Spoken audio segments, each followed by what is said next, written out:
हम लोग श्रीमद् भागवतम के तीसरे स्कंद के 27वें अध्याय के 9वें श्लोक को पढ़ेंगे। तो वही बात भगवान कह रहे हैं, पॉइंट है कि कैसे व्यक्ति को भगवान की प्राप्ति होगी। तो पिछले श्लोक में हमने क्या पढ़ा था? यदृच्छया उपलब्धे न। कहाँ गया श्लोक? कई दिन से पढ़ रहे हैं ना इसको।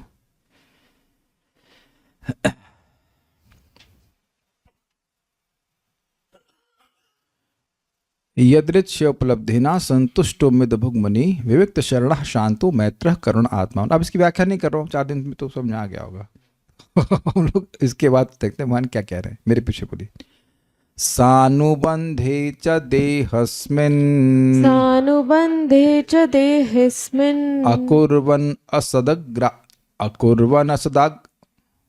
अकुर्वन् असदाग्रहम् ज्ञानेन दृष्टतत्त्वेन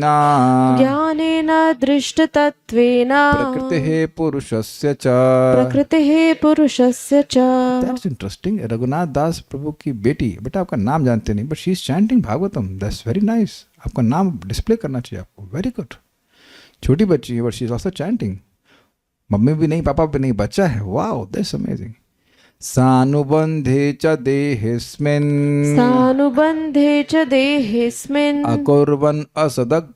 अकुर्वन् असदाग्रहम् ज्ञानेन दृष्टतत्त्वेन प्रकृतेः पुरुषस्य च। आपको याद आ गया, एक भक्त ज्वाइन किए थे मंदिर में, आश्रम में, तो उनके पिताजी बोलते थे, अरे ध्रुव महाराज 4 साल में 5 साल में भगवान को प्राप्त कर ली, तू क्या कर रहा है? आनंद बेटा ऑलरेडी 4 साल लेट हो गया। 5 साल में भगवान को देख लिया। आप कहेंगे प्रभु जी आप कितना लेट हो गए? हम तो लेट है ही। अभी तक नहीं मिले भगवान। सानुबंधे च देहेस्मिन् अकुर्वन् असदाग्रहम् ज्ञानेन दृष्टतत्त्वेन प्रकृतेः पुरुषस्य च। सानुबंधे च देहेस्मिन् अकुर्वन् असदाग्रहम् ज्ञानेन दृष्टतत्त्वेन प्रकृतेः पुरुषस्य च।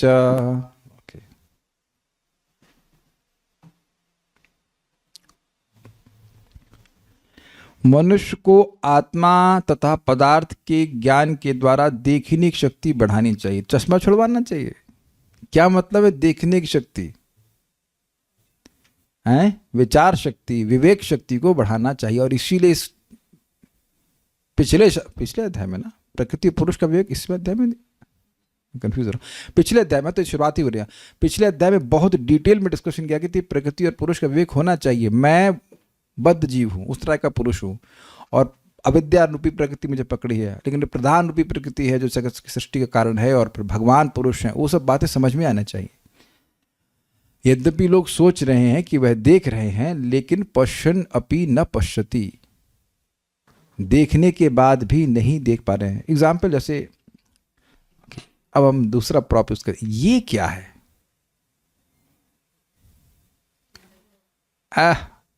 आप लोग कैसे पता? अच्छा आपके पास है इसका कारण प्रभु, आप भी जानते हैं। यहाँ राधारमण प्रभु, अरे आप सब जानते हैं, एवरीवन नोज इट। नहीं तो मेरा प्रॉप फेल हो गया।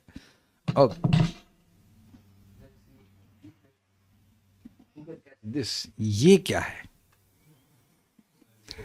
हैं? सैनिटाइजर। बताइए ये क्या है? देख तो रहे, तो देखने के बाद भी कहाँ समझ पा रहे क्या इत्र है? मैं भी यही सोचा था इत्र है, लेकिन चश्मे वाला मुझे इत्र नहीं भेजेगा। चश्मे का लेंस का क्लीनिंग लिक्विड है। तो जरूरी नहीं कि हम जो चीज देख रहे हैं वो समझ ही पा रहे हो। या एग्जाम्पल प्रपात देते हैं, ये कार वाला, कार खराब हो गई आप देख रहे हैं, लेकिन क्यों खराब हुई है ये नहीं देख पा रहे हैं, लेकिन मैकेनिक देख पा रहा है कि नहीं? तो इसे कहते हैं ज्ञान चक्षुषा। वह ज्ञान से देख पा रहा है कि क्या कार में खराबी है। वह पर समझ पा रहे हैं इस बात को? नहीं। या शरीर में रोग है ये आप देख पा रहे हैं, लेकिन शरीर में क्या रोग है ये आप नहीं देख पा रहे हैं, ये वैद्य देख रहा है। या एक और एग्जांपल ले सकते हैं कि दवा की दुकान में दवाएं पड़ी हुई हैं, तो आपको दवा तो दिख रही है, लेकिन अपनी दवा नहीं दिख रही है। तो देखते हुए भी नहीं देखने के उदाहरण आपको दिख गए। फाइन। तो मैं देह नहीं हूं। भाई स्पष्ट है, नाक नहीं है, आँख नहीं है, कान नहीं है, इससे तो स्पष्ट समझ में आ रहा है। बाल है नहीं ना, तो मतलब बाल उग जाते फिर हम कटवा देते। तो अगर हम बाल हैं तब बाल तो कट गए, तब भी हम अपने अस्तित्व को नहीं मानते हैं कि हम नष्ट हो गए। या तक कि हाथ पांव भी कट जाते हैं फिर भी व्यक्ति को ये अनुभव नहीं होता है कि वह कम हो गया है। सिंपल सी बातें हैं। तो इस विवेक के द्वारा व्यक्ति को धीरे धीरे देखने की शक्ति जागृत करनी चाहिए, बढ़ानी चाहिए। मतलब एक बार सुनने से नहीं समझ में आता है, बार बार सुनता है व्यक्ति तो फिर धीरे धीरे वह देह के कार्यों के प्रति ढीला पड़ जाता है और आत्मा के कार्यों की तरफ और अधिक बढ़ जाता है। उसकी बातें, उसका जो भी इंद्रियों का प्रयोग है वो आत्म साक्षात्कार की तरफ होना चाहिए। अदरवाइज वी आर नॉट आत्म साक्षात्कारी। खाली हम बोलें और सारे वह कार्य करें जो आत्म साक्षात्कार के विरुद्ध है, then we are not self realized. जैसे डॉग सिंपल समझ में आ रही बात, ये बात है। और उसे व्यर्थ ही शरीर के रूप में अपनी पहचान नहीं करनी चाहिए, अन्यथा वह शारीरिक संबंधों से खिंचा चला जाएगा। This is very very nice. इसको अन्वय से और समझेंगे। देखिए, अस्मिन देहे, अस्मिन मतलब यहां, इस देह में, और सा अनुबंधे, शारीरिक संबंधों अर्थात बंधु बांधवों में असत्याग्रहम यानी मिथ्या आग्रह को अकुर्वन न करते हुए। ये समझिए इसका मतलब क्या है। देह यानी कि मैं देहे, मतलब देह में यानी मैं देह हूं, और अनुबंधे, बंध मतलब बंधन, और अनु मतलब पीछे, और साथ मतलब लगा हुआ, साथ में। तो जो मेरा बेटा है वो किसका बेटा है? शरीर का बेटा अगर आप मान लिया जाए तो, अगर ऐसा अज्यूम कर लिया जाए कि है, लेकिन जो भी बंधन है वो शरीर की वजह से है कि नहीं? पहले मुझे ये मानना होगा कि मैं देह हूं, फिर देह से जो उत्पादन है वो बेटे हैं, या बेटा है या बेटी है, जो कुछ भी आप मान रहे हो। लेकिन इसमें असद आग्रह का मतलब थोड़ा समझिए। आग्रह का मतलब होता है जिद करना, और असद मतलब होता है भौतिक। असद मतलब होता है बेसिकली मिथ्या, जिसके पहले अस्तित्व नहीं था। जिस रूप में बेटा या बेटी है उस रूप में वह कुछ समय पहले नहीं था, तो स्पष्ट है। और जिस रूप में वो आज है उस रूप में आगे नहीं रहेगा। कोई इसमें कठिनाई समझने में? तो जो निरंतर जिसमें परिवर्तन आ रहा है उसका स्थायित्व नहीं होता, उसकी सत्ता नहीं होती है, ऐसे करना चाहिए। तो मैं गलत बोल गया। स्थायित्व तो नहीं होता, जिसका स्थायित्व नहीं है उसकी सत्ता नहीं है। जो पहले नहीं था, जो आगे नहीं रहेगा, उसका आज भी संबंध नहीं है। ये समझना चाहिए बहुत ठंडे दिमाग से। और बहुत इजी एग्जाम्पल से समझ लेंगे। मेट्रो में चढ़े तो मेट्रो में चढ़ने से पहले वहां के लोगों से कोई संबंध था? नहीं था। मेट्रो से उतर गए तो कोई संबंध रहा? नहीं रहा। तो मेट्रो में कहां संबंध बन गया? इसको समझने में क्या कठिनाई है? ट्रेन में चढ़े थे तो कोई संबंध नहीं था, ट्रेन से उतर गए तो संबंध भूल गए, तो बीच में सब सारे संबंधी बन गए। अब किस व्यक्ति को दृष्टांत नहीं समझ में आ रहा, आप बताओ। मैं गुस्सा नहीं होकर पूछ रहा हूं, मैं पूछ रहा हूं कि ये दृष्टांत किसको नहीं समझ में आ रहा है? आप प्रैक्टिकल देखिए कि अगर आप ट्रेन की सीट में बैठे हैं तो कुछ कोई वृद्ध लोग सामने बैठ सकते हैं, मान लो बुढ़ा बुढ़ी बैठ गए, तो आपके सास हो गए, वो ससुर हो गए, मानते हैं। इसका मतलब ये नहीं, देखिए अब ध्यान दीजिए, इसका वो हमारे संबंधी नहीं हो गए, इसका मतलब यह नहीं कि मुझसे उनसे लड़ाई करते हैं। तो पिछले श्लोकों से लेना पड़ेगा कि किसी से सभी के प्रति मैत्री भावना होनी चाहिए, शुभ चिंतन होना चाहिए, तो that things you can not eliminate. लेकिन जो चीज अज्ञान से जनित है वो गड़बड़ है। क्योंकि देखिए, अगर हम किसी को अपना मानेंगे तो किसी को पराया भी मानेंगे। स्वीकार है? डाइजेस्ट हो रहा है ये बात? किसी से राग होगा तो किसी ना किसी से द्वेष होगा जो उस व्यक्ति का दुश्मन है। कुछ ग्रहण हो रही सारी बातें? तो ये असद आग्रह है। मैं किसी का बेटा नहीं था। सन 1983 में कुछ लोग मानने लगे कि मैं उनका बेटा हूं, और जब जो लोग मान रहे थे वो अब इस जगत में नहीं है। और बीच में मैं भी मान रहा था कि वो मेरे माता पिता हैं, जो भी कुछ है। ये बहुत बड़ा फजीयत है। ये जब अब फॉर एग्जाम्पल ये किंडल मेरे केयर में है, अब कोई जबरदस्ती इस रूम में आकर बोले कि नहीं ये मेरा है, ये मेरा है, ये मेरा है, तो ये असद आकर पहले आग्रह समझ लीजिए, जिद है कि नहीं? जो तुम्हारा नहीं है तो काहे मान रहे हो कि तुम्हारा है? स्वीकार्य है? या सिंपल, मैं इस घर में किराए पे रह रहा हूं, मेरा ये घर नहीं है, अब मैं जबरदस्ती बोलूं कि नहीं ये मेरा है, ये मेरा है, तो ये जबरदस्ती हुई कि नहीं? ये जिद हुई कि नहीं? इसको आप बहुत सूक्ष्म रूप में बहुत स्थूल रूप में देखेंगे। ट्रेन में तुम मेरी सीट पे कैसे बैठे, ये कभी झगड़ा नहीं हुआ उसके ऊपर, मारा मारी मुक्का मुक्की तक हो जाता है। यहाँ तक कि हमने भी ऐसे कभी किया ही है कि मान लो सीट रिजर्व की हुई है, अब बेचारे किसी को सीट नहीं मिली, थोड़ा चरणों में आके हमारे बैठ गया अरे तुम हमारी सीट पे बैठ गए। आप में से किसने ऐसा कभी नहीं किया है? कौन सज्जन शिरोमणि यहाँ पे है? कोई तो हाथ खड़ा करो। कोई नहीं किया? हमारी सीट पे आके बैठा, भैया सारा बोगी तो आप ही बनाए हो, है कि नहीं? कोई रैक्सीन चढ़ाया उसके ऊपर, कभी कहीं फट गई हो सीट तो आप चढ़ाए हो, अरे भाई फट गई तो रैक्सीन चढ़ाए, कुछ नहीं। यू नो इन अंदर आप जानते ही नहीं है आपका। उस टाइम झगड़ा करते कि नहीं, ये मेरी सीट है, मेरी सीट है। हमारे सामने बहुत झगड़े होते, थोड़ी देर के लिए है, लेकिन इससे असत जो शाश्वत नहीं है उसमें आग्रह। कुछ समझ में आ गया शब्द कि ये जो बिल्कुल रहने वाला नहीं। इस समय भी हमारा शरीर चेंज हो रहा है कि नहीं हो रहा है?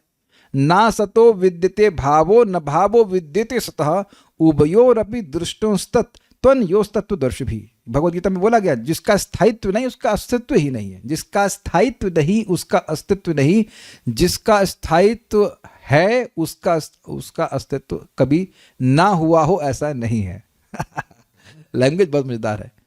जो अपरिवर्तनशील है वो कभी होती नहीं है, वो हमेशा से है। दैट मीन्स आत्मा, उसमें कोई परिवर्तन नहीं आ रहा। और जो परिवर्तनशील है नित्य, उसका कभी स्थायित्व है ही, वो कभी हुई ही नहीं। लैंग्वेज समझ में आ रही है? This is very very nice. तो जो असत वस्तुएं हैं उन्हीं को पकड़े रहते। देखिए, इसको हल्के मत लीजिए। जितनी बीमारी है, जितना परेशानी है, जितना टेंशन है, वो किस लिए है? असत आग्रह। सदा समुद्विग्न धियाम असद ग्रहात। क्या श्लोक शुरू होता है वो? सदा समुद्विग्न धियाम असद गृहात हित्वात पापम हित्वात्म घातम गृहमंद कूपम वनम गतो यद हरिमाश्रयेत। भूल रहा हूं शुरुआत कैसे, लेकिन पॉइंट वहां पर प्रहलाद महाराज कह रहे हैं कि जिन लोगों का असद में आग्रह है कि ये मेरा है, ये मेरा है, ये मेरा है, तो उनकी बुद्धि सदा उद्विग्न रहेगी, डिस्टर्ब रहेगी, परेशान रहेंगी। इसलिए भगवान हमारे कल्याण के लिए कह रहे हैं कि इस मिथ्या आग्रह को त्यागिए। तत्साधु मन्य असुरवर देहिनाम सदा समुद्विग्न धियाम असतगृहात। समुद्विग्न धिया, कांस्टेंट टेंशन। ये आप समझ लीजिएगा, चाहे पैसे हो और चाहे पैसे ना हो, चाहे करियर हो और चाहे करियर ना हो, अगर व्यक्ति का मिथ्याभिनिवेश रहेगा कि ये देह मेरा है, देह से संबंधित वस्तुएं मेरी है, ये मेरा है, वो फिर परेशान होगा ही। उसका कारण क्या है पता है? आप जानते हैं हृदय में कि ये चीजें हमेशा नहीं रहने वाली, है कि नहीं? अगर पिता में आ सकते हैं तो आप जानते हैं पिता नहीं रहने वाले, माता में आ सकता है तो जानते हैं माता नहीं रहने वाली, और नहीं तो घर में आ सकते हैं तो घर भी टूट सकता है, या और भी कुछ चीजें हो सकती हैं। कुछ टूटने की बात छोड़ दी, हल्का सा पेंट छूटता है तो लोग घबरा जाते हैं। कार में स्क्रैच पड़ जाए तो वो स्क्रैच सीधे हृदय में ही लग जाता है। अरे बाप रे, होता है कि नहीं? मतलब हमारी तो कार नहीं, लेकिन हम ऐसा, अरे स्कूटी पे कोई बैठ जाए देखो, ओह अल्टरनेट मिल जाए, क्या कह रहे? प्राप्ति सिद्धि मिल जाएगी तो ये स्कूटी का बाजार खोल देंगे। लेकिन बात समझिए ना, जो अच्छा तो देह भी तो एक मिला है आपको देह तो दो नहीं मिले ना तो पॉइंट क्या है कि एक और दो की बात नहीं है। जो भी है व्यक्ति स्मरण रखे कि I am eternal and these things are temporary. ये भाग्य से आई हैं फिर चली जाएंगी, एक पॉइंट ऑफ टाइम में आएंगी, और फिर आप नहीं भी चाहोगे तो भी खींच ले जाएंगे। पहले से तैयार रहिएगा, पहले से तैयार रहिए।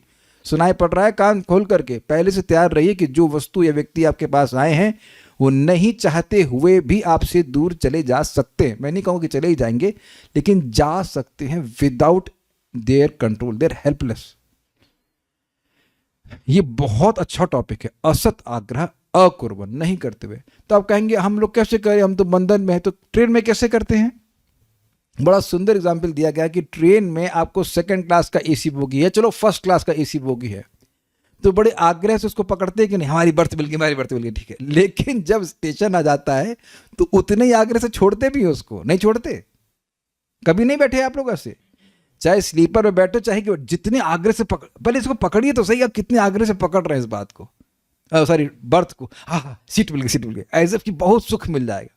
लेकिन जब स्टेशन आ जाता है तो अब वह उतने ही आग्रह से छोड़ते हैं ना, थोड़ा 5 मिनट पहले ही व्यक्ति छोड़ देता है कि नहीं। बहुत सुंदर सुंदर बातें हैं यहाँ पर।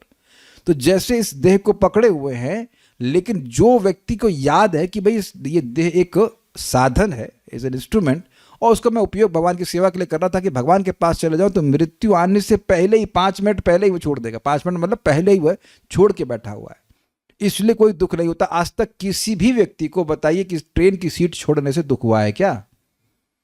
कोई हुआ है दुख? नहीं हुआ है। लेकिन अब अगर कोई मान के बैठे नहीं ये सीट मेरी है, ये सीट मेरी है, तो बहुत बहुत दुख होगा। उसको लगेगा कितनी जाति की जा रही है हमारे संग, हम नहीं छोड़ना चाहते, हमें खींच के बाहर निकाला जा रहा है, लाइक दैट।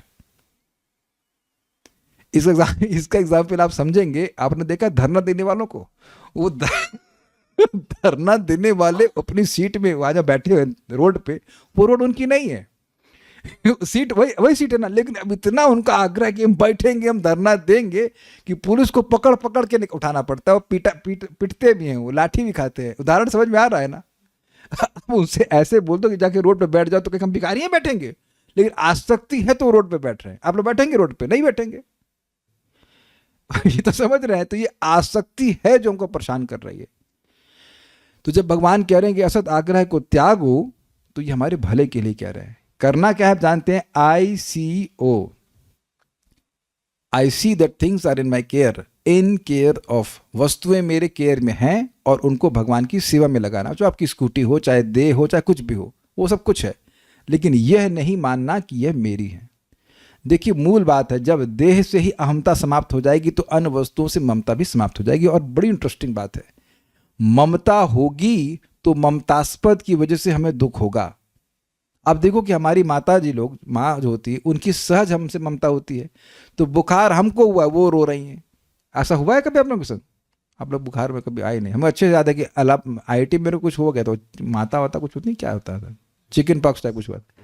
अब जो था, हम जैसे पड़े थे अस्पताल में, खांसी रहे थे, मम्मी आ गई वही लखनऊ से कानपुर आ गई, और वो रो रही है, बेटा तुम्हारे पापा वहाँ बहुत बीमार है, तुम यहाँ बहुत बीमार है। मैंने कहा पापा बीमार है लेकिन मैं बीमार नहीं हूँ, ठीक है यार, नर्स है इंजेक्शन वगैरह दे रही है, मैं ठीक हो जाऊँगा। But because she was attached, she was crying. उनको कुछ नहीं था, लेकिन क्योंकि मुझको था और मुझसे बहुत ममता थी, इसलिए वह दुखी थी। क्या समझ रहे हैं इस बात को? सब लोग ऐसे रिएक्शन दे रहे हैं, सब लोग आत्मज्ञानी हैं और कोई ममता नहीं किसी में कुछ। स्त्रियां तो सब समझ रही होंगी मेरी बात। कौन सी माता जी नहीं समझ रही मेरी बात को? आप लोगों को तो भगवान ने बनाया ही इस तरह से, ममता में तो फंसी रहती हैं। कौन सी माता जी ममता में नहीं फंसी भाई? हम तो लग रहा है सभी फंसी होंगी। तो ये नेचुरल है। दैट नेचुरल मीन्स ये जहां ममता होगी वहां फंसेंगे, अब दुख होगा ही। आप जानते हैं कि भक्ति करने से ममता भगवान में चली जाती है, वो एक अलग बात है। बट मैं खाली ये समझाना चाहता हूं कि जहां ममता होगी तो व्यक्ति को दुख होगा ही। तो ये झूठा आग्रह है। और अमेजिंग बात है कि और कोई व्यक्ति बीमार होता है तो आप सौहार्द प्रस्तुत करते हैं, हाँ ठीक हो जाए, लेकिन ऐसा कोई रोता रवाता नहीं है, कुछ परेशानी उसको नहीं होती है। तो ये एक बड़ी इंटरेस्टिंग बात है। और एक और भी बात है, बहुत सारे इसके बड़ी एक चीज से बहुत सारी बीमारी हो जाती है। अब हम असत आग्रह को पकड़े हुए हैं, और जो वास्तविक आग्रह होना चाहिए जप का, भजन का, वह कुछ नहीं। एक हम भक्त का स्मरण कर रहे हैं, वो उनको कहो जप करने के लिए, ऐसा नहीं कि वो भागवत समझ नहीं सकते या जप नहीं करना चाहते हैं, सब कुछ है। लेकिन अब इतना आग्रह बना है कि वो, हम स्कूल में जाते हैं तो बच्चे क्या सोचेंगे, ये क्या सोचेंगे। और अभी अब शादी में कहीं दूर चले गए, तो शादी की पार्टी होती तो वो बहुत दूर दूर लोग चले जाते हैं। कि उन्हीं का एग्जाम्पल ली ना, उपलक्षण से देखिए कितने लोग इस प्रकार के हैं। इस रिश्तेदारी को संभालना है, इस रिश्तेदार हमको बुरा मान जाएगा, ये कर लेंगे, वो कर लेंगे, इसमें फंसे हुए हैं। लेकिन भगवान दुखी हो रहे, उसे कोई मतलब नहीं। दुखी मतलब unsatisfied. Krishna is unsatisfied with them that they are not caring. और दुनिया में ऐसे लोग अधिक हैं कि नहीं, कि बड़ा खतरनाक है। तो असत आग्रह को ना करते हुए, अब देखिए इंटरेस्टिंग बात है, यह भी नहीं कह रहे कि कम करते हुए, कह रहे हैं अकुर्वन्। असत आग्रह ना करते हुए, ना का मतलब जीरो, ना का मतलब थोड़ा करो थोड़ा ना करो, ऐसा नहीं है। क्योंकि ये है ही बेवकूफ़ी की बात। जैसे फिर वही पहुंच जाए ट्रेन में, ट्रेन में अपनी सीट को अपना मानना कितना सही है? वैभव प्रभु, थोड़ा टाइम के लिए मिली है, लेकिन कितने समय तक ये माने कि ये मेरी सीट है? मेरी तो है ही नहीं। तो आप समझ गए, जो आपका है ही नहीं उसको अपना जरा सा भी मानना, उसको 1% भी अपना मानना 100% अज्ञान है कि नहीं, ये बताइए। हम थोड़ा विनोद में बोल रहे हैं, जो आपकी पत्नी है ही नहीं उसको 1% भी अपनी पत्नी मानना 100% अज्ञान है कि नहीं? हमें क्षमा कीजिएगा, उदाहरण देना पड़ रहा है, लेकिन ये बेवकूफ़ी है कि नहीं? जो आपका बच्चा है ही नहीं, आपका घर है ही नहीं, जो चीज़ है ही नहीं उसको 0.1% भी मानना, ये बेवकूफ़ी है कि नहीं? इसीलिए भगवान करे अकुर्बन। वो भी छोड़ दीजिए, जो आपकी दवा है ही नहीं। हम लोग कभी कभी जाते थे वैद्य के पास, हम लोग पर्ची रखते थे आपके नाम की, क्योंकि वो सारे पर्चे मतलब सारी पोटली एक जैसी लगती थी। तो एक बार ऐसा हुआ था ना वेदवादिनी, हम लोग जहाँ हरिद्वार गए थे तो इनकी पर्ची मेरे से मिक्स हो गई, हम लोग बड़े परेशान हो गए थे। वो but any how they saved us. तो अब आप मेरी दवा ले रही होती हैं ये मानते हो कि ये आपकी दवा है, और मैं आपकी दवा ले रहा होता तो ये पागलपन होता कि नहीं? मैं खाली समझाना चाहता हूं कि जो हम हैं ही नहीं उसमें इस प्रकार का आग्रह नहीं करना चाहिए, बिकॉज एब्सोल्यूट पागलपन। आप जानते हैं पागल बोलता रहता है। हाँ, ये महाराज एग्जाम्पल दे रहे थे कि बनारस में क्लास कर रहे थे, तो कोई पागल उनके पास बाद में आया, कहा कि महाराज जी ये इंदिरा गांधी शासन ठीक से कर रही हैं। कर ही रही होंगी तो पुरानी बात तो गए नहीं, अगर नहीं कर रही तो मैं बताइए, फिर मैं जाके डांट लगाता हूँ उसको। अब आप समझ में आ गया आपको ना, दिस इज ऑल नॉनसेंस। इसलिए आग्रह नहीं करना चाहिए। तब प्रश्न है कि भाई पत्नी है, बच्चे हैं, इनके प्रति प्रेम भी अनुभव होता है, तो करें क्या? देखिए बात बहुत सिंपल है।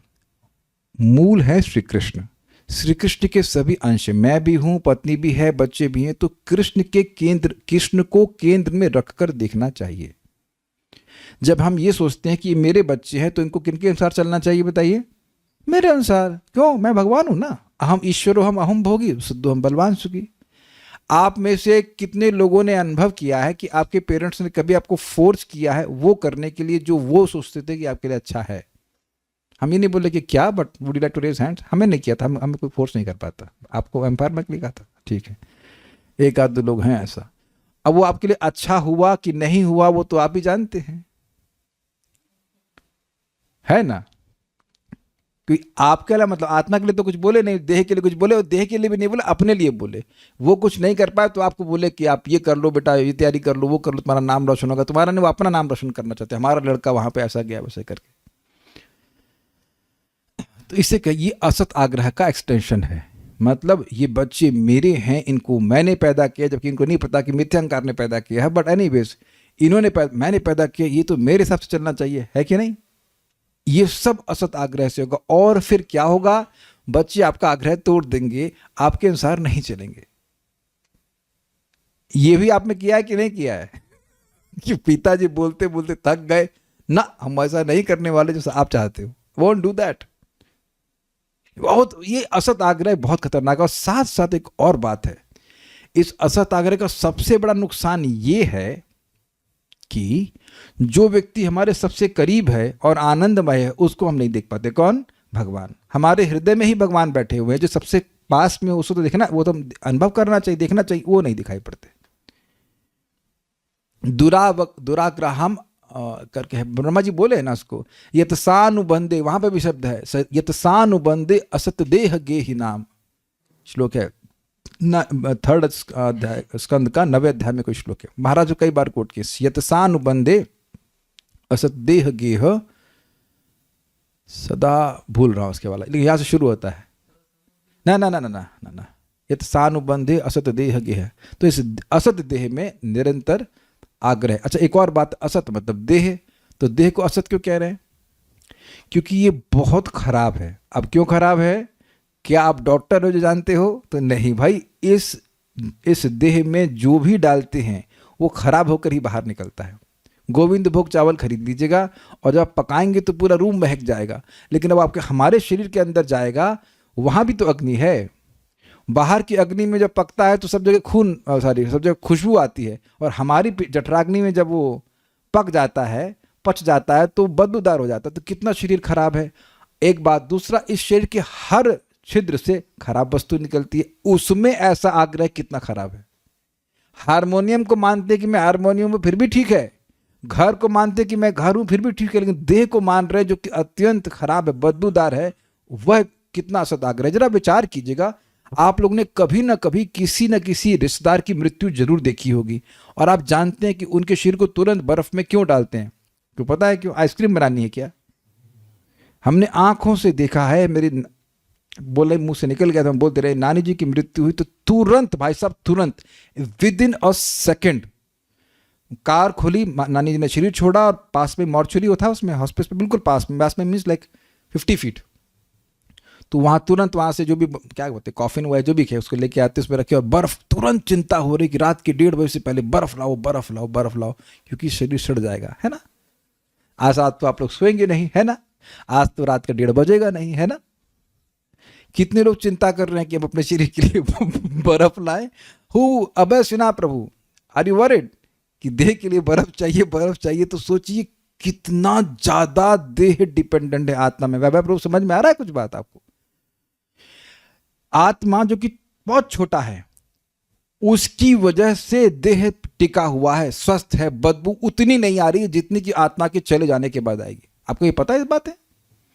और अब वो भी ना समझ में तो एक एक्सपेरिमेंट करने के लिए बोलता हूँ, अपना कोई पुराना गमछा ले लेना, पानी में डाल देना 4-5 दिन 10 दिन के लिए, इतना बदबू करेगा कि अब हालत खराब हो जाएगी। हम लोग ब्रह्मचारी आश्रम में अनुभव है कि कुछ ब्रह्मचारी थोड़े लेजी हुए, वो धोती भूल गए बाल्टी में डाल करके, अब वो सड़ रही है, इतनी सड़ती थी, मैं कपड़े की बात कर रहा हूँ कि पूरा आश्रम महक जाता था। उसको निकालने में और डरते थे कि निकालेंगे तो और बदबू फैलेगी। आपको ऐसा अनुभव हुआ है? I have seen that, I still remember, जब कपड़ा इतना सड़ रहा है, और सोचो हमारा शरीर कितना सड़ेगा। एक भक्त है, नाम नहीं रखूंगा, लेकिन उनकी मृत्यु वृंदावन में ही एक रूम के अंदर हो गई। 3-4 दिन तक रूम खुला नहीं, तो लोगों को शक हुआ, और फिर बदबू ऐसी आई कि उसमें घुसने वाला व्यक्ति बेहोश हो जा रहा था। ये हमारे शरीर की स्थिति। अब इसमें आग्रह करना कि मैं देह हूं, मैं देह हूं, मैं देह हूं, मैं बहुत सुंदर वस्त्र पहनूंगा, ये करूंगा, घूमूंगा, दिस इज नॉट इग्नोरेंस। तो मैं सोच के आया था कि इस पे बहुत बोलूंगा, इस बात पर, असत आग्रह, मिथ्या आग्रह, और उस पर लोग कहेंगे करियर बनाओ, ये करो वो करो। भैया कोई करियर नहीं, किसके लिए करियर बना रहे हैं? आत्मा के लिए। आपने पहले सुन लिया था कि यदृच्छोपलब्धि ना संतुष्ट, भगवान की कृपा से जितना व्यक्ति को खाने पीने के लिए, रहने के लिए मिल जाए, उसमें संतुष्ट रहे, भगवान की भक्ति करे। Get rid of this body, we don't need this. अब एक और विचार कीजिए, जिसकी हमको आवश्यकता नहीं है और बदबूदार हो, उसको टांग के चल रहे हैं, क्या खराब बात नहीं है? कुछ सुनाई पड़ा मैंने क्या कहा? जिस चीज की हमको आवश्यकता नहीं है अपने एग्जिस्टेंस के लिए, और उसको निरंतर टांगना पड़े। कोई नहीं टांग रहा हो देह, तो बताइए कौन व्यक्ति अपनी देह को नहीं टांग रहा है? अब जान रहे, ये सब डिस्कशन कभी होते नहीं ना, कभी हम सुनते हैं। इसीलिए भगवान ये नहीं कह रहे कि थोड़ा करे और थोड़ा ना करे, क्या कह रहे हैं? अकुर्वन, नहीं करे, न करते हुए। तो बहुत सारी व्याख्या होगी। तथा मतलब ये समझे कि वह देह नहीं है, पहले बात ये समझे। फिर प्रकृति यानी प्रकृति के और पुरुषस्य यानी पुरुष के ज्ञानेन, ज्ञान से, तत्वेन दृष्टा, वास्तविक स्वरूप, स्वरूप यहां पर वो नहीं है, लाल में नहीं है, संस्कृत नहीं, वो हिंदी है, वो गलती हो गया। वास्तविक स्वरूप का को होना चाहिए, वास्तविक स्वरूप को देखने की शक्ति बढ़ानी चाहिए। जगत क्या है? जगत भगवान से आया है, जगत भगवान के कंट्रोल में है। जगत का उद्देश्य है भोग की सुविधा प्रदान करना, योग की सुविधा प्रदान करना। ये सब सुन करके व्यक्ति को देखने की दृष्टि बढ़ानी चाहिए। बहुत सुंदर है, बहुत सुंदर। आप भले ट्रैवल कर रहे हैं, स्कूटी चला रहे हैं, बट ये ज्ञान मन में रह सकता है कि भैया यहाँ जितने लोग भी दिख रहे हैं, इनमें से कोई भी व्यक्ति अपने को नहीं जानता है। This place is strange, this place is strange, is it sinking? ये दृष्टि आप नॉर्मली जब हम लोग अभक्त अवस्था में थे नहीं देखते थे, नहीं देख पाते थे। ये स्थान बड़ा अजीब है कि कोई जानता ही नहीं है कि वो है कौन। बाकी सब जानते हैं, बाकी बातें भले जानते हैं, लेकिन वो यह नहीं जानते कि वो हैं कौन, और अहंकार इतना पाल के चल रहे हैं कि हम बहुत कुछ जानते हैं। तब आप प्रश्न हो कि प्रभु जी आप अपने को जानते हैं? हम बुद्धिपूर्वक तो जानते हैं ना, हम लोग बुद्धिपूर्वक तो जानते हैं ना, उसके अनुसार फिर ऐसे कर्म करने का प्रयास करते हैं जिससे हमारा कम से कम अज्ञान बढ़े नहीं। Is that relief? भोजन करना है, लेकिन भोजन भगवान को अर्पण करके ही ग्रहण करना। ये बहुत बड़ा अंतर आ जाता है कि नहीं। 3.13 भगवत गीता जानते हैं आप। बोलना है लेकिन भगवत संबंधी बातें बोलनी है, भगवान को देखना है, अपनी इंद्रियों का सही प्रयोग करना हम लोग जानते हैं। I hope you are getting this point. This is called acting as soul. लेकिन अब इंद्रिय तृप्ति के लिए व्यक्ति कार्य कर रहा है, सिंपली वेस्टिंग इस टाइम। कई बार तो नहीं बोला, आज बोल रहा हूं ऐसे पहली बार, कई बार लोग सोचते हैं कि अरे हमारा बच्चा कुछ कर नहीं पाया और दुखी हो जाते हैं। ये बच्चा से मतलब लड़का लड़की कुछ करियर वाइज कुछ नहीं कर पाए। मेरी माँ भी एक बार दुखी हो रही थी, मैं कितनी पढ़ाई में अच्छी थी, मैं आईएएस ऑफिसर बन जाती, ये हो जाता हो। वृंदावन में बैठी हुई है, इनिशिएटेड हो गई सब, फिर एकदम से वो भी मतलब 1-2 साल बाद मर भी गई। सोच रही है काश मैं पढ़ाई में होती तो आईएएस पहुंच जाती। अब समझ, इसे कहते हैं असद आग्रह। विवेक नहीं होने से क्या भाग्य मिल गया है वो नहीं देख रही है। मतलब at least on that second she was not thinking. तो फिर हमको थोड़ा सा ज्ञान देना पड़ा उनको, मम्मी क्या सोच रही हो आप। फिर जब कर पाती है अब 64 राउंड्स, हाँ वो तो नहीं कर पाते तब। तो अब जिन लोगों का करियर बन गया है, उनका जीवन बन गया है, उनका जीवन व्यर्थ नहीं जा रहा है। ये सोचने वाली बात है। भागवत में बोला गया पराभवस्तावद अबोध जातो यावन जिज्ञासतमात्म तत्व। बहुत सुंदर श्लोक है ये। व्यक्ति को पराभव प्राप्त हो रहा है जब तक वह आत्म तत्व की जिज्ञासा नहीं करता। अब आप समझ रहे हैं मैं श्लोक को कोट कर रहा हूं। जब तक असद आग्रह बना हुआ है कि मैं देह हूं, तो अब काहे का भैया चिंतन होगा कि मैं आत्मा हूं, कि मैं कौन। कभी होने वाला है ये? कभी नहीं। और कभी लोगों को कुछ आत्मा के बारे में बताओ तो सोचते हैं कि वो हॉरर स्टोरी आप सुनाने वाले हो, कोई माइथोलॉजी सुनाने वाले हैं, है कि नहीं? कोई मजाक बोल रहे हैं लाइक दैट। आईआईटी की बात कर रहा हूँ, हम आईआईटी में आर्टिफिशियल इंटेलिजेंस का हम लोग कुछ पढ़ रहे थे, वो तो भूल गए, लेकिन हमें कुछ प्रेजेंटेशन देना तो हम कहीं ना कहीं जुगाड़ लगाते थे, कुछ ऐसे आत्मा के बारे में बताएं, लेकिन they just wash it of. वो ऐसे सोच रहे थे मैं एक भावुक हूँ और मैं कोई भूत प्रेत वाली कहानी सुनाने वाला हूँ। That's how people are stupid even in IIT. वो लग रहे हैं बाहर से बुद्धिमान, लेकिन सब बेवकूफ़ हैं, मूर्ख ही हैं। जो व्यक्ति आत्म तत्व को बिल्कुल नहीं समझ रहा है तो वो बिल्कुल बेवकूफ़ ही है, चाहे वो कोई भी डिग्री लगा लीजिए उसके आगे। वो उसकी अज्ञान की डिग्री को दिखा रहा है कि उसकी डिग्री कितनी बड़ी हुई है अज्ञान की। ना 104 डिग्री, 105 डिग्री लाइक दैट। तो भगवान क्या कह रहे हैं देखना चाहिए। सानुबंधे च देह, अस्मिन देहे च सानुबंधे, इस देह में और उसके अनुबंध में, मतलब जो उसके संग लगे हुए बंधु बांधवों में। अरे उसकी शादी है, वो चाची के ताई की जो छोटी लड़की है ना, उसकी शादी हो रही है, तो जाना बहुत जरूरी है कि नहीं? क्यों? अरे आपका जब नहीं, जब तो हो जाएगा प्रभु जी, कोई दिक्कत नहीं, वो बड़ा बुरा मान जाएंगे। तो ये सब देह के अनुबंध में है। Is it sinking? सबको क्लियर हो गया ये?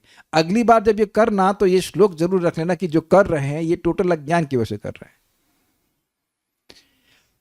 अगर किसी की शादी रात्रि में हो तो कभी रात्रि में कर रहे हो, you are not giving me facility, so don't expect me to follow the rule. ये हमने जीवन को मैं सिद्धांत पकड़ लिया है एकदम स्पष्ट। आप मुझसे चाहते हो कि रूल में पालन करूं तो पहले मुझे सुविधा प्रदान करो। सुविधा नहीं प्रदान करोगे तो हम रूल में पालन नहीं करेंगे, नहीं करने वाले हम। और ना ही मैं दूसरों को बोल रहा हूं कि मैं आपको कहूं कि आप कोई रूल पालन कीजिए और मैं आपको सुविधा ही ना प्रदान करूं। मैं कहूं रोज भागवत सुनना और जूम का लिंक ना दूं, तब आपकी गलती है। क्यों भाई? आप में किसी गलती मानी जाएगी? मैं जूम का लिंक ना दूं और कहूं कि आप भागवत क्लास में क्यों नहीं आते, आपको कहेंगे ये क्या कह रहे हैं आप।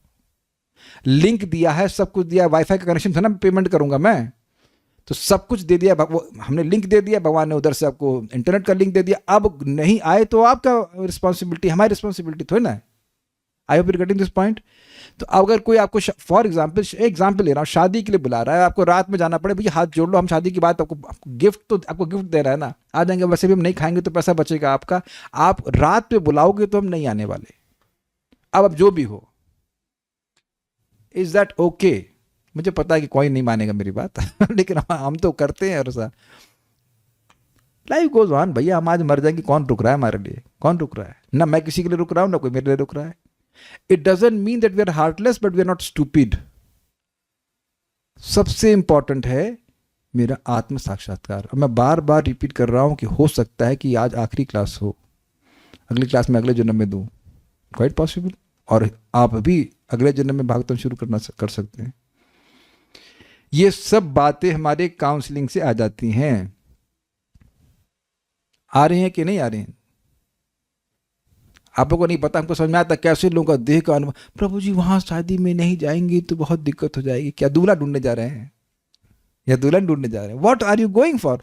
रात्रि की शादी है, आपका भजन डिस्टर्ब होगा, मतलब अभी भी, और फिर भी जा रहे हैं, मतलब भजन की कोई वैल्यू नहीं है। द वर्ड इज कोई वैल्यू नहीं करते। ये मैं कठोर बोल रहा हूं क्योंकि मुझे दिख रहा है इस तरह से, और कोई वैल्यू नहीं करते तभी जा रहे हैं इस प्रकार से। तो ये सब कहां से आ रहा है? अस्मिन देहि सानुबंध है, इसमें अकुर्वन, बिल्कुल ना करते हुए, और असद आग्रह ना करते हुए, बिल्कुल कि ये मैं देह हूं, इसमें आग्रह बिल्कुल नहीं करते हुए, बल्कि बार बार स्मरण करते हुए कि मैं देह नहीं हूं, वहां से शुरू करें। ज्ञाने न दृष्ट तत्वेन, ज्ञान के द्वारा, प्रकृति और पुरुष के ज्ञान के द्वारा, जिसकी व्याख्या श्लोक क्रमांक 26 अध्याय 26 में हुई थी डिटेल में, कि जीव कैसे है, जीव कैसे बंधन में पड़ा हुआ इत्यादि इत्यादि, उसके द्वारा दृष्ट तत्वेन, तत्व को देखे, तत्व को देखे मतलब सत्य को देखे। ठीक है, इस बातें हैं। जैसे एक सिंपल सी बात है, यहां सब लोग अलग अलग वस्त्र पहने हैं तो सब मनुष्य ना। अब इसके आगे क्या सोचता है व्यक्ति? जातिगत बातें करने लगता है। तो ये गलती हुई कि नहीं? क्या ये तत्व दृष्टि हुई काले कृष्ण प्रभु? ये नहीं हुआ ना। और फिर अब वाकई तत्व दृष्टि क्या हुई कि सभी जीव जो है वो भगवान के अंश है, वो आत्मा है और विभिन्न देहों में अपने कर्मानुसार अवस्थित है। जैसे हर व्यक्ति यहाँ अपने कर्म, अपने चॉइस के अनुसार अपना अपना कपड़ा पहना हुआ है। वासान से जीर्णानि यथा व्यय इत्यादि गीता में आप समझते हो। तो इसे धीरे धीरे करके देखने की दृष्टि जागृत करनी चाहिए। हम सोच रहे थे 2 श्लोक, लेकिन होगा तो शायद एक ही। तात्पर्य, बद्ध जीव अपने को शरीर समझकर शरीर को मैं मान लेता है और शरीर से संबंध रखने वाली किसी भी वस्तु को मेरी। इसको एक बात, ये तो कई बार सुना है आपने, एक बार समझ लीजिए। व्यक्ति अपने कल्याण के लिए सारे कार्य करता है, यस नो? यस। तो जब अपने को देह मानेगा तो क्या करेगा? जो देह के लिए अच्छा होगा या देह को जिससे सुख मिलेगा, बस वो वही करेगा। ऐसा नहीं कहा जा रहा है कि अब आप अपने देह को डाक करके अग्नि में फूंक दीजिए, ऐसा नहीं कहा जा रहा है। जैसे गाड़ी को आप गाड़ी से कहीं जाते हैं तो गाड़ी का भी यथा योग्य ध्यान रखते हैं कि नहीं रखते हैं? रखना ही पड़ता है, पंचर गाड़ी से कहाँ जाएंगे आप। लेकिन ये नहीं भूलते कि गाड़ी से जा कहाँ रहे हैं। Is it all okay? तो जो व्यक्ति अपने को देह मान रहा है, बस वो केवल देह के लिए कार्य करेगा। देह के लिए, देह का मतलब इंद्रियों के लिए। आँख के लिए अच्छा लग रहा है, खा लो, सॉरी देख लो, और आँख से भी लोग खा लेते हैं, एनीवेज, कान से सुन लो। अब उसका प्रभाव क्या पड़ेगा उसके आत्मा साक्षात्कार पे या कुछ, उससे कोई मतलब नहीं। ये बात है। संस्कृत में इसे अहम ममता कहते हैं और यह समस्त बद्ध जीवन का मूल कारण है। इसकी व्याख्या हम नहीं करेंगे, कई बार हो चुकी है। मनुष्य को चाहिए कि वस्तुओं को पदार्थ तथा आत्मा का संयोग मान के चले। जैसे आपका फोन और फोन का रैपर, क्या रैपर नहीं, क्या बोलते हैं उसको, कवरिंग। तो एक फोन है और फोन का कवर, वो एक ही वस्तु है कि नहीं?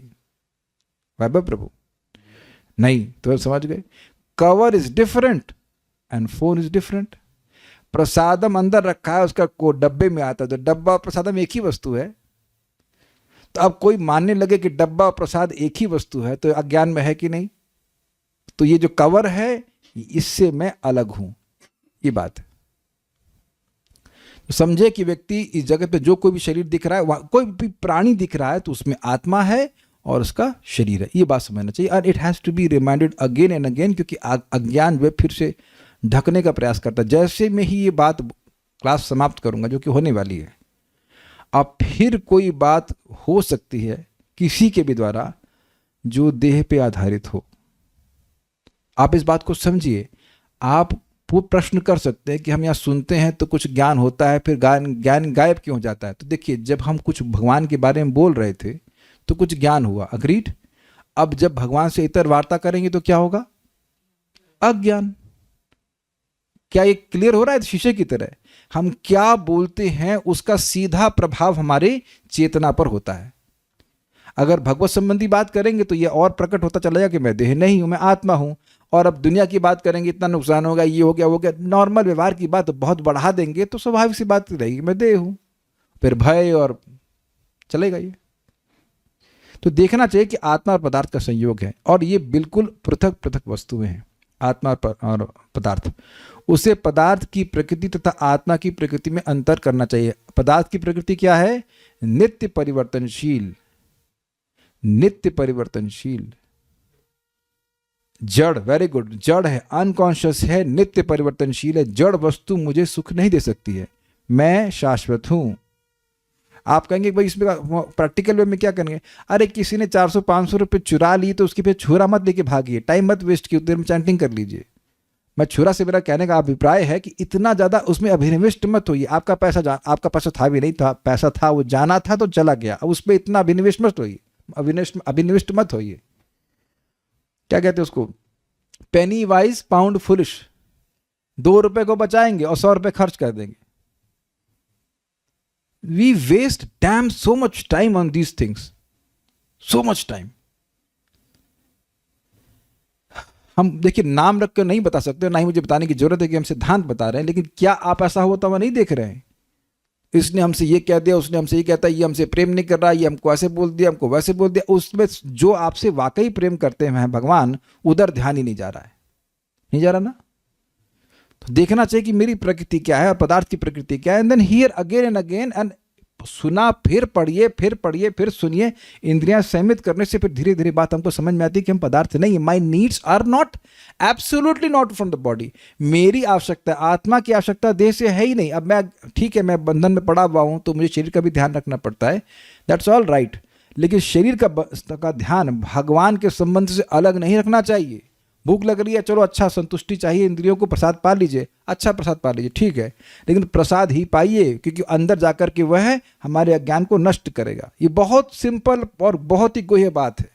अब प्रसाद छोड़कर दुनिया के कुलछे छोले जो whatever you want to eat कुछ खा रहे हैं, तो हर उस भोजन से व्यक्ति का अज्ञान बढ़ रहा है कि वह देह है। नथिंग अगेंस्ट छोले कुलचे, भगवान को अर्पण कर खाओ, कोई दिक्कत नहीं। These are very subtle points जो कि मनुष्य जीवन में समझ सकते हैं, लेकिन वो समझाता ही नहीं है। दिखाई देखने में तो बराबर लगता है ये दाल चावल और ये, I can not explain this. आज प्रसाद बना, मतलब मैंने बनाया था, ये भी बनाती बहुत अच्छा होता है। It is so satisfying, don't you feel that? हमने क्या दाल चावल पहले कभी नहीं खाया है? बताइए, कि कभी नहीं खाया है, लेकिन भगवान को अर्पण करके सिंपल दाल चावल सब्जी भी खाई, इतना सेटिस्फैक्शन होता है। अगर भगवान ग्रहण नहीं करते तो ऐसा होता कैसे? हमको समझ में नहीं आ रहा ऐसे कैसे होता है। मेरा आईआईटी का भी अनुभव, छोटे से हीटर पे हम बनाते थे छोले और rice and to offer to Krishna, so satisfying. आज तक मुझे याद है, दैट मीन्स 2007 की बात कर रहा हूँ, 6 की बात कर रहा हूँ, समथिंग 6 or 7। So satisfying. मन ही, हम लोग जब हॉस्टल में खाना पड़ता था कभी कभी, तो लगता ये क्या खा रहे हैं। आप लोग को भगवान ना करे कभी ऐसा अनुभव हो, लेकिन प्रसाद जब ग्रहण करते हैं ना तब नहीं समझ में आता है, लेकिन जब अप्रसाद ग्रहण करें तब समझते हैं ये क्या चीज है यार। At least when your consciousness is purified. उसकी असली पहचान पदार्थ के संग ना होकर, के साथ ना होकर आत्मा के साथ होनी चाहिए। इस ज्ञान से उसे भ्रांत देहात बुद्धि से बचना चाहिए। क्या कहने गए प्रभुपाद जी? कह रहे हैं ये कि मैं आत्मा हूं, अर्थात मैं क्या हूं? भगवान का सेवक हूं। ये बुद्धि व्यक्ति के मन में स्थिर रहनी चाहिए और बड़े फोकस्ड वे में उसको अपने हर समय को किसी न किसी रूप में भगवान की सेवा में लगाने का अभ्यास करना चाहिए। ऑब्वियसली अभ्यास मीन्स मिस्टेक होगी।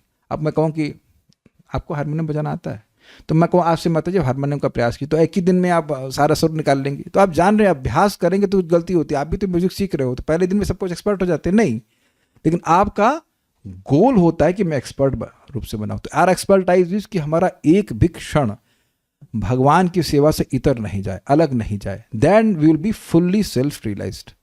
ये हमारा गोल है और इसके we are working on it slowly कि अभी सुबह से लेकर जब से सुबह उठें और शाम तक या तो भक्ति के कार्य करें या भक्ति के सपोर्टिव कार्य करें। That will be perfection of our life, that will be our best career opportunity से कहना चाहिए। वी कैन नॉट इमेजिन कि हम कल्पना नहीं कर सकते हैं कि कितना बड़ा लाभ होगा। याद आ रहा था वो सूर्य कहाँ और जमीन पे, कोई जमीन पे सूर्य का प्रतिबिंब जल पे है, वो कितना उसमें फड़फड़ा होता है, और सूर्य कहाँ सूर्य है और कहाँ सूर्य का प्रतिबिंब है।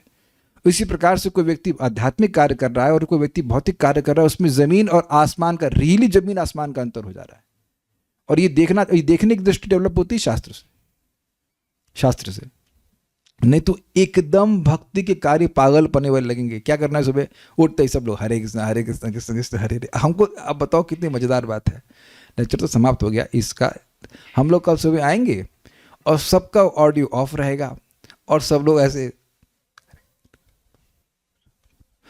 अब कोई बाहर से व्यक्ति आके देखेगा ये क्या है, यहां तक कि भक्त भी परेशान हो जाते हैं, अरे कुछ सुनाई नहीं पड़ रहा है। तो मुझे मैसेज करते हैं, हमने कहा आप बोलिए और कुछ सुनिए, ये लेक्चर नहीं हो रहा है। तो पहली बार में तो लोग समझ नहीं पाते क्या कर रहे हैं लोग, और लगे पड़े। बल्कि परम पूज्य लोकनाथ महाराज को Guinness book of world record में रिकॉर्ड दर्ज हुआ है। को पता है वो कितने साल से मीटिंग कर रहे हैं, और इतनी लंबी मीटिंग जो कभी कैंसिल नहीं होती, हर दिन कर रहे हो, हजारों लोग उसमें आ रहे हैं। लेकिन इंटरेस्टिंग है कि उसमें भी सब लोग हरे एक ही बात बोल रहे हैं, कोई कुछ नया बोल भी नहीं रहा है। ये पागलपन नहीं कहा जाएगा? या मतलब भगवान का विग्रह तो हम लोग भगवान मानते हैं, लेकिन कहीं डॉल के आगे ऐसे ऐसे कर रहे हैं, दीपक दिखा रहे हो, अगरबत्ती दिखा रहे हो, अरे ये सब भगवान के पास ले जाने वाले कार्य हैं। लेकिन जब शास्त्र सुनेंगे तब विश्वास होगा, तब करेंगे, और नहीं तो भाई करियर बनाते रहेंगे।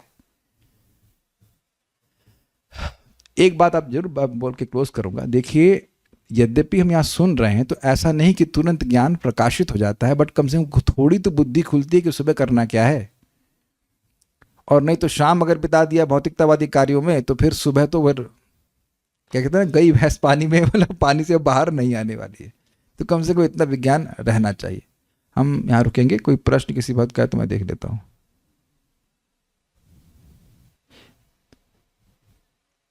एक डिवोटी कपल आए थे मेरे पास, अभी उनकी शादी हुई है, तो मैं उनको जो बात बता रहा था, दोनों लोग कह रहे थे बड़ा अच्छा है बड़ा अच्छा है। एक पॉइंट पे आकर हमको अविश्वास होने लगा, ये सच में इनको मेरी बात अच्छी लग रही है, ये झूठ बोल रहे हैं मेरे सामने, but I am happy that they are coming to class and chanting. इतना कौन बात कलयुग में इतनी जल्दी कोई बात मान लेगा सारी। हैप्पी टू सी यू माता जी एंड प्रभु जी। हाँ, 1 सेकेंड, हम कुछ कमेंट्स क्वेश्चन थे। When I think with this detachment I feel my kids are wasting my bhakti time and I get irritated, but giving them time and attention is also important. How to deal with. देखिए, ऐसा नहीं है, ऐसा नहीं है। बच्चे आपका समय नहीं खराब कर रहे हैं, कोई हमारा समय नहीं खराब करता है, हम अपना समय स्वयं खराब करते हैं। कोई विरोध हो तो बताइएगा। है ना?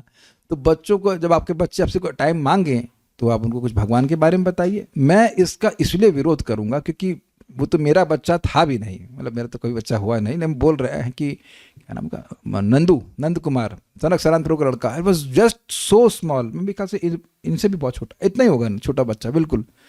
और उस वक्त मेरे हाथ में वो था 4th कैंटो और उसका फोटो, तो मैंने देखा, देखो ये भगवान विष्णु हैं, ये पृथु महाराज हैं, और देखो ये इंद्र हैं, ऐसे करके मैंने थोड़ी देर उसको बात बताई। फिर मैंने बताओ, ही कुड टेल एवरीथिंग, ये भगवान विष्णु हैं, ये इंद्र हैं, ये ऐसे हैं, ये ऐसे। I was astonished. तो बच्चों का मन बड़ा इम्प्रेशनेबल होता है, अगर आप उनको बात समझाएंगे तो ऐसा नहीं कि वो नहीं समझ पाएंगे। तो प्रश्न ये है कि क्या आपने बच्चों को कभी कहानी सुनाई ध्रुव महाराज की? आपको पता है ध्रुव महाराज की? आपको याद है वो दिन जब छोटे बच्चे हों, आप नानी के पास गए, नानी को कहानी सुनाओ, नानी को कहानी पता नहीं थी। हमारी दादी कौन सी कहानी पता थी? अपने पिताजी की कहानी। दिस इज अनफॉर्चुनेट ना। आप लोग की नानी ने कभी सुनाई ध्रुव महाराज की कहानी? और फिर नानी नहीं सुनाती तो हम लोग चाचा चौधरी की कॉमिक्स पढ़ने लगते थे। तो everyone likes to hear stories. तो कुछ आप मेहनत कर रहे हैं। जिसने प्रश्न किया केमिकल इंजीनियरिंग बंद कीजिए, जितनी मेहनत केमिकल इंजीनियरिंग में किए थे उतनी मेहनत की है भागवत में। बताइए कुछ आप। मैं एक बहुत सिंपल बात बोल रहा हूँ, एक्सपेरिमेंट कीजिए। भाई प्रसाद तो आप बना ही सकते हो, तो वो तो चल रहा है। तुम अपने माँ से सब लोग प्रेम करते हैं, माँ अच्छा खाना बनाती, फर्स्ट क्लास। गुह्यम आखाती प्रचिति भी तो करिए। और मैं आपको सीधी बात बोल रहा हूँ और मुंह पे बोल रहा हूँ, यहाँ पे ऐसे बहुत से लोग हैं जिनकी बुद्धि बच्चे से बड़ी नहीं है। अगर मैं पूछूं कि मैंने आज क्या पढ़ाया तो बहुत कम बात लोग बोल पाएंगे मैंने क्या पढ़ाया। तो बच्चों को ही तो पढ़ा रहा हूँ। बुरा नहीं मानिएगा, लेकिन हम जानते हैं, हम कई बार अगर एग्जाम ले लेंगे ना तो प्रश्न करने की बात तो छोड़िए, प्रश्न कर दूंगा उसके पहले उत्तर आ जाएगा। फिर कहीं पर अपने प्रश्न क्या किया था, तब वो तो मेहनत कर की जा रही है, पढ़ाया जा रहा है बार बार, तब जाकर बच्चों को समझ में आता है। तो ऐसा मत सोचिएगा कि बच्चे और बड़ों में कुछ बुद्धि में भेद है।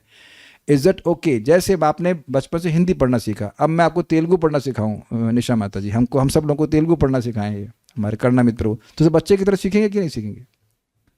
पापा को क्या बोलते हैं तेलुगु में? नाना। ले सारा पापा बन गए नाना, तो अब पूरा कुछ चेंज हुआ कि नहीं? कुर्चुंडी मतलब बैठी है, तो आप कई बार बोलेंगे कुर्चुंडी कुर्चुंडी, बच्चे की तरह से सीखेंगे कि नहीं? तो इसी तरह से जैसे यहाँ बड़े धैर्य पूर्वक सिखाते हैं, ऐसे आप सिखाइए, खुद समझिए और सिखाइए। बच्चों को समझ में आता है, ऐसा नहीं कि समझ में आता है, वो टाइम नहीं वेस्ट कर रहे हैं। हम लोग क्या सोचते हैं, बच्चों को टाइम देने का मतलब है कि बच्चे जो चाहते हैं वो करें, उनके संग कार्टून देखें या कुछ खेलें कूदें, यही सोच रहे हैं ना आप। लेकिन प्रहलाद महाराज ने भी तो बच्चों को टाइम दिया कि नहीं, 5 साल की उम्र में, और सारे बच्चे भक्त बन गए, वो भी असुरों के। जब असुरों के बच्चे भक्त बन सकते हैं तो आप लोग तो बहुत श्रेष्ठ है कि नहीं? महाराज जी की मीटिंग में ऑडियो भी होती है। What do you mean by audio? ऐसे ही मतलब हाँ, ऑडियो भी होती है, ठीक है। तो हमने कहाँ ऑडियो बंद किया आपका? बोलिए ना, हरे कृष्णा कृष्ण कृष्ण हरे हरे, हरे राम राम राम हरे हरे। प्रभुपाद ये बोले ना कि अपना जप बोलो और सुनो, ये तो ना अपना जप बोलो और 100 लोग सुने, ये तो नहीं बोल रहा ना प्रभुपाद जी। महाराज की चैंटिंग होती ठीक है, लेकिन हमारे ग्रुप में तो हम सबको हम तो नहीं कह रहे कि हम जब करते रहे मेरा सुनो, हम बहुत बार हो सकता है मैं कुछ और मंत्र बोल रहा हूँ, इज इट नॉट? इसलिए हम नहीं चाहते कि आप मेरा मंत्र सुन पाए, गुप्त मंत्र है। I am just joking. कुछ लास्ट बात बोल रहे हैं, क्या है भाई? अपने आने वाले बच्चे को भक्त कैसे बनाएं जो अभी माता के गर्भ में है? तो कम से कम गर्भ में तो कथा सुनी लेगा, आगे जाके सुनेगा नहीं सुनेगा पता नहीं, लेकिन जब गर्भ में है तो भगवान का नाम उच्चारण करें। वेदवादिनी की मित्र क्या नाम है, श्रुति रस्तों की माता जी, इज नॉट? तो वो विष्णु सहस्त्र नाम बोलने लगी, वो किसी और कारण से मन में शांति आए वो बोलने लगी, उनका बच्चा शांत हो गया। जो बच्चा पैदा हुआ इज एब्सोल्युटली शांति का है, ऐसे आप बता रहे थे ना। अब नाम का तो प्रभाव है ना, आप जानते हैं कि उत्तरा, मैं करेक्ट, उत्तरा, यस, उत्तरा के गर्भ में ही परीक्षित, नहीं क्या बोल रहा हूं मैं, सुभद्रा के गर्भ में ही परीक्षित, अभिमन्यु, सॉरी सही बोल रहा हूं, उल्टा पुल्टा बोल रहा हूं, सुभद्रा के गर्भ में अभिमन्यु थे, और वो सब कुछ सीखे, चक्रव्यूह और ये वो। चक्रव्यूह को भेदन करना कितना मुश्किल है, हरे कृष्णा मंत्र समझना तो आसान है ना। दूसरा एग्जाम्पल बताइए कौन? प्रहलाद महाराज। उनकी मम्मी तो इंटरेस्टेड भी नहीं थी, वो तो बेचारी डर के मारी नारद जी के आश्रम में मतलब सुन रही थी, वो नारद जी बोल रहे हैं, और नारद जी लक्षित कर रहे हैं माँ के बच्चे में, जो माँ के गर्भ में जो बच्चा, उसको। This is amazing, this is really amazing.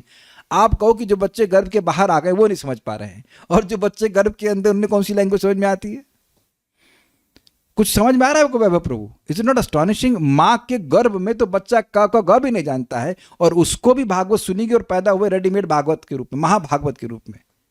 सो ये bhakti is not limited to it, is it not? कभी सोचते हैं, इट्स नॉट अस्टॉनिशिंग कि भागवत का कैसा प्रभाव है कि माँ के गर्भ में ही बच्चा भक्त बन गया। तो जो माँ के गर्भ में कोई बच्चा है, तो आप क्लास में आइए, आप नाम जप कीजिए, भगवान का प्रसाद ग्रहण कीजिए, फिर एक्सपेरिमेंट करके देखिए क्या होता है।